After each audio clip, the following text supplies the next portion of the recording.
We are in the kitchen with Mary McIntyre today. Hi.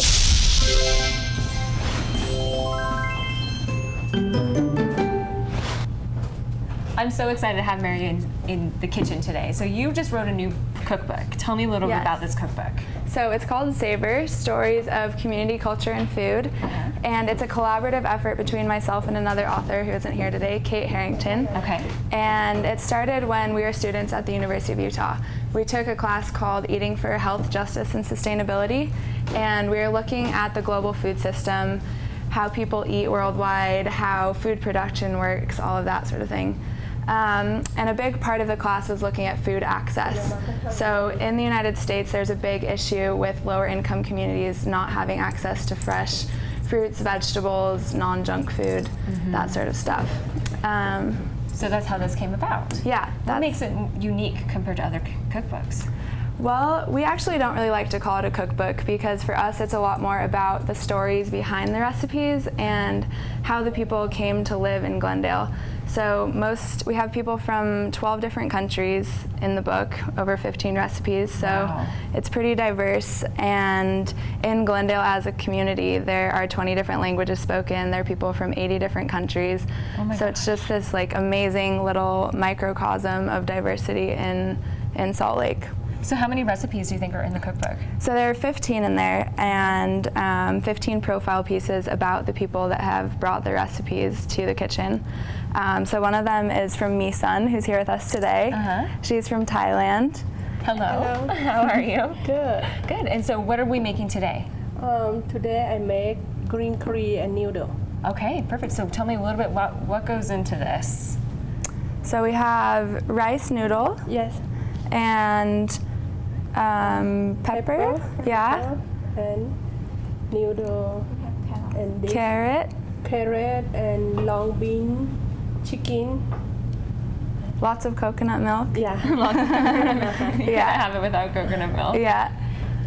Well, it sounds wonderful. I'm excited to try this. So what goes into serving a dish like this? I mean, how do you prepare it and all that? So when we made this, making the cookbook, one of the things that stood out to me was their noodle preparation because they do it an entirely different way. They swirl the noodles after they take it out of the water and rinse it in fresh water. And when Mi-sun did it in the kitchen in Glendale, she was using her hands to squeeze the water out. That's such a good idea. Yeah. So it's not really how I'd ever seen noodles made before, but it definitely works well for curry because you don't want to add more watery juices, you know? You want to really keep the flavor as intense as it is in the pot.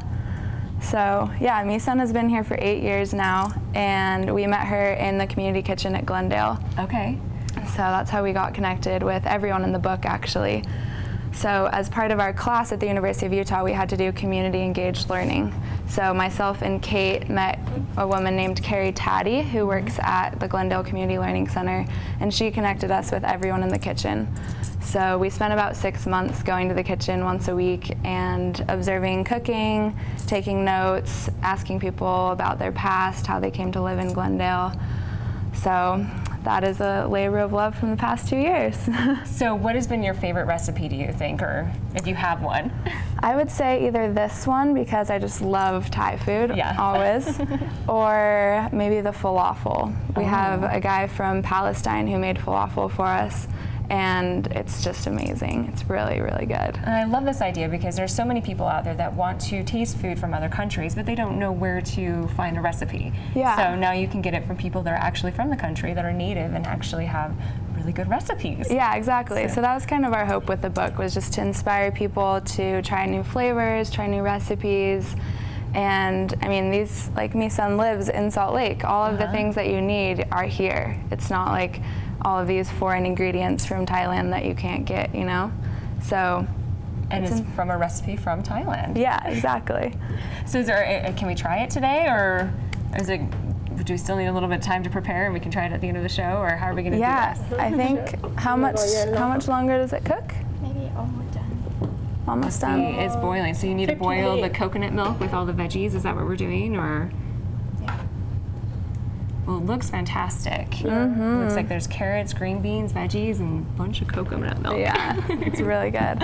Well, I'm looking forward to try this. So it looks like we might try this at the end of the show, but it's going to be wonderful. That way Joe can have some too, so I don't get to have all the food around here. Now, where can people find this cookbook? So we have a website that's savorbook.com where people can order it. It's also at the King's English in Salt Lake. So either of those places. You can also email us through the website if you have other questions about it. So yeah. Do you think you're going to do another one if anyone else wants to contribute? We might. Carrie at the CLC has already been asking us when we're going to do the next one. And it would be easier now that we have the layout and sort of figured out what questions to ask and how to bring it all together. But we'll see. It's a big effort. I mean, we ended up getting a grant from the University of Utah to do some of the research, and we had help from the Utah Humanities Council as well. So that really helped. Since it took 2 years, it was like a lot of our time. But I could see maybe doing another one. It was worth it. I mean, I can't wait to sure. look at all of the recipes in here. Like I said, I love to eat food from foreign lands, and so if you can get it and make it yourself, it's even better. Exactly, and all the stories, I mean, I was reading through it again last night because I haven't looked at it for a few months now. And just the stories, like some of the people lived in refugee camps their entire life before they moved to Salt Lake, and the stories that they bring from cooking with stuff that was only provided by, World Health Organization or something, and how they adapted their recipes and are still really in touch with their cultural roots, even though they've been through such hardship, makes you really want to try their recipes. And, they carried it with them this whole way. You really get to know the people that are making these recipes and the food, and it's very inspirational in a way as well. Yeah, exactly. So, well, thank you so much, Mary. We'll definitely try this at the end of the show so Joe can partake as well. Thank you again, ladies. Thank you. We'll be right back with more on the Mountain Morning Show.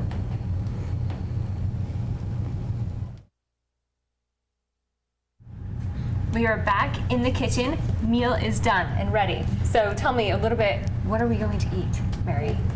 So this is our green curry with chicken on noodles. Misan and her sister have made it for us, so we can jump into the taste test. Yeah. And I think we have one more to serve here. Go ahead. Yeah, we brought Landon Powell back onto our set as a celebrity taste tester with us this morning. There's nothing wrong with eating this for breakfast. No, really. it smelled so good, man. I had to stick around. Motocross guys, you guys can eat it. You have iron stomachs. You can eat anything for breakfast, Exactly. right? Thank you very much. Give this a try. Well, this looks wonderful. My stomach has been growling all morning since I've been smelling this. I'll just make sure and blow on it. So tell me a little bit more about what is in this. So there's long green beans, which I'd actually never seen before I was at the CLC. They're about this long. They just look like normal green beans, but that's what you're eating there. Chicken, carrots, cilantro, peppers, lots of coconut milk, green curry, and some bean sprouts. And a little bit of lime to That garnish. coconut milk curry is off the charts. Really yummy. This is amazing. It has just the right amount of spice too. Yeah. I can't wait to see this for lunch. Well, we got to talk about the book, Mary McIntyre's book. It's called Savor. Where can we find it? So it's for sale at the King's English and also on our website, which is savorbook.com. And all the proceeds from the book are actually going back to the community. So I think it's $25 for a book. And when they built the Community Learning Center where we did the cooking, they actually built it where they used to have a community garden. So our idea with the proceeds from the book is to build another community garden so that there's a garden and a kitchen right next to each other. And a lot of the people in our book talked about how they grew a lot of their food in their home countries. So if they had the space and the ability to do it here, I'm sure most of them would be really excited to do that. Oh, I so bet. That's wonderful. I'm really excited because there's like 5 recipes for plantains. Yeah. I'm a big fan of the plantain. Yeah. Good. We got plantainus maduris in here. We got the plantainus fritos. I'm all about this. Anything This is you can do. ridiculous. Yeah. I mean, I've never I really like eaten them like before. They're so good. I like them like potato chips, but hey, I'll do this too. This is all great. Yeah. There might be like 5 plantain recipes here. Yeah, so it's actually the book's in 3 different chapters. So one of them's cilantro, one of them's noodles, and one of them is the plantain or banana plant. So there's 5 recipes for each, and we just chose ingredients that are used cross-culturally a lot. So that's how we broke it down. So there Wow. are indeed That's 5 great. plantain recipes. I'm taking this one home with me. It's Yeah. awesome. Yeah. Well, we got to thank you so very much for being here today. This Yeah, has just thank been you guys. tremendous, and getting a chance to spend a little time absorbing a little more culture, especially the food part of it, is always a pleasure. So thank you, ladies, so much for being here. Yeah, thank you. Absolutely. I want to thank our friend Landon Powell Thank for you. hanging out as well. Don't miss the race out at Miller Motorsports Park this weekend. It's going to be incredible. If you like get a little dirt on you, maybe you spray it a little. Oh, plenty. Yeah? Yeah. It's gonna There's be a plenty lot of dirt fun. out there. All right. Of course, we got a lot coming up on the Mountain Morning Show tomorrow as well. Aaron joins us one more time, which is Yes. great. Thanks for coming back. Thank you for having me. It's been fun having you here, filling in for Chelsea. So it's been terrific. So keep that up. And yeah, you're going to want to tune in tomorrow. It's going to be an exciting day here on the Mountain Morning Show. I don't think we're going to in the kitchen tomorrow, but trust me, there's plenty of cool stuff happening. Yeah, I think we have some reptiles tomorrow. Yeah, Jim's Reptile Rescue. That will or be Utah's fun. Reptile Rescue, I should say. Jim with Utah's Reptile Rescue.